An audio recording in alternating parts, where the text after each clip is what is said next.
to my garden. So I've been looking forward to seeing all these narcissus flowering all winter long since I planted them last autumn, and I thought it would be fun if I showed you all my favourite varieties that I'm growing this year, because then you can choose which ones you'd like to grow another year yourself. And I've just been picking lots in the garden, and it's always fun to be able to bring them into the house, isn't it? So first of all, I thought I'd show you the early flowering varieties that I've got. The first one is tete-a-tete. This is the very last little one.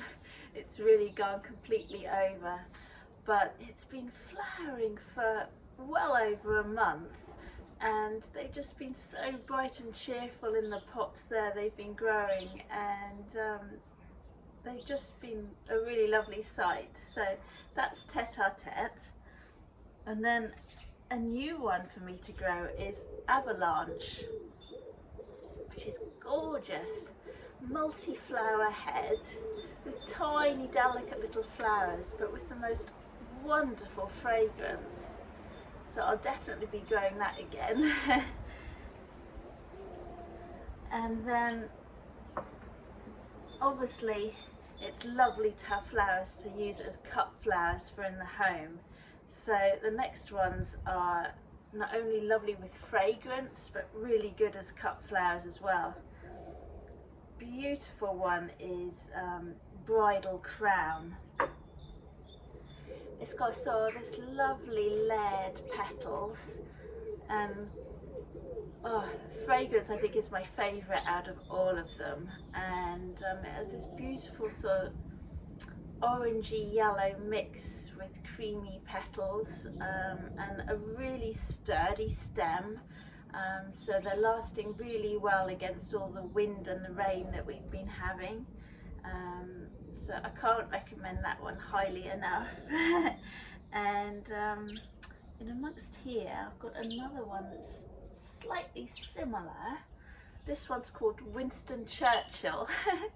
I couldn't resist the name because I thought it would be really fun to have Winston Churchill in my garden. Not many people can say that. This has also got a slightly double effect, but not quite as much as the Bridal Crown. A beautiful little orange trumpet centre, and a sort of swirly petals, and a really lovely scent, but more subtle than the Bridal Crown, but still really nice. And again, a very sturdy stem, so they're lasting really well in their vases as well as out in the garden. And he's been growing a couple of years in my garden now, and is still coming up really well this year. And then another favourite, it's like that with flowers, isn't it? They all become your favourites. Is geranium.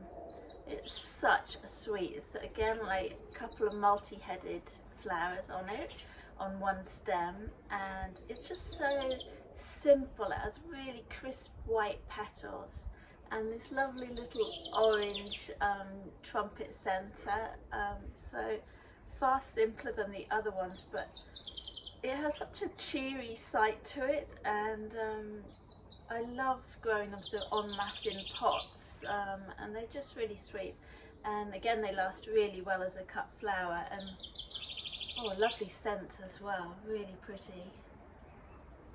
My house is like a perfume shop at the minute with all these flowers in it. It's just so much fun.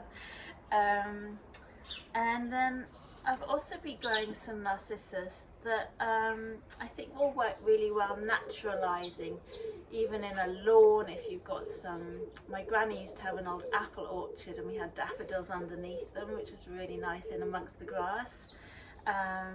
And you can also naturalize them in flower beds, and they have a bit more of a sort of nice effect in drifts. So the first one, where are we?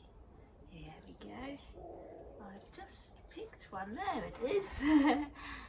Is Sailboat.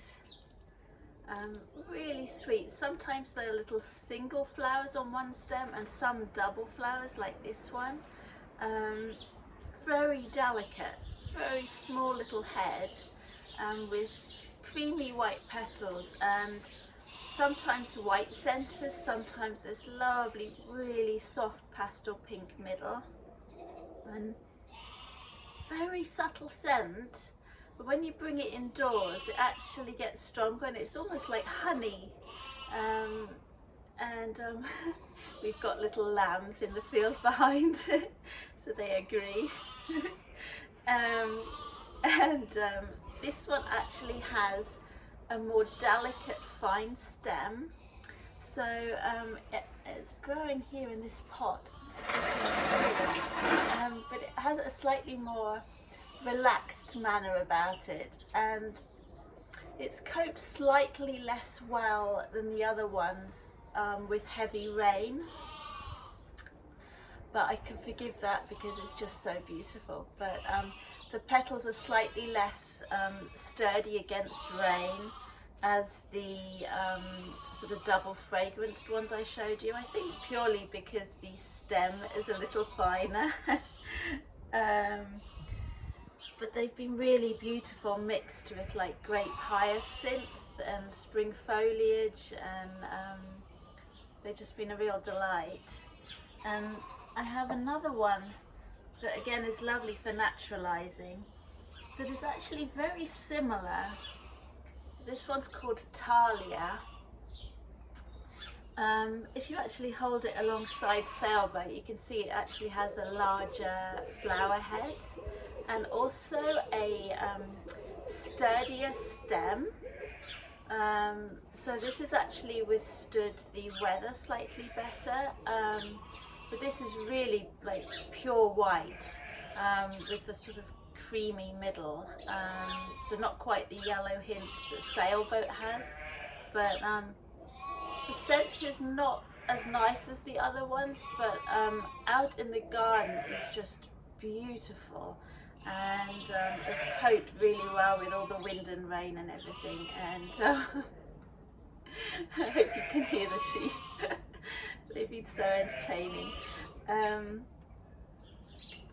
And yeah, I've been growing like these bridal crowns in pots and out in the garden, and they're really lovely on a patio because when you walk past or sit outside with your morning cup of tea, you get this lovely waft of fragrance with them. I have one more that hasn't come out yet, called Poeticus recurvius.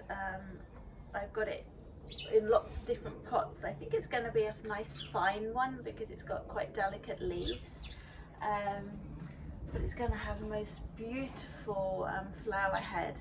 It's often called pheasant's eye narcissus, because of the centre of it being quite like a pheasant's eye, obviously, and that's going to be really beautiful, but that's a later flowering one. So I'm going to have had them flowering for I think about 3 months. They first started, the Avalanche flowered in February with the tete-a-tete just at the beginning of March, and we're now in the middle of April and they're still going strong and will go probably into May with the last one to come out. So they're really good value and they come back every year. So I hope you've enjoyed seeing all of my favourite narcissus varieties. It's been really fun to share them with you. I'll do the same with my tulips when they come out, and in the meantime, have a lovely day. Bye.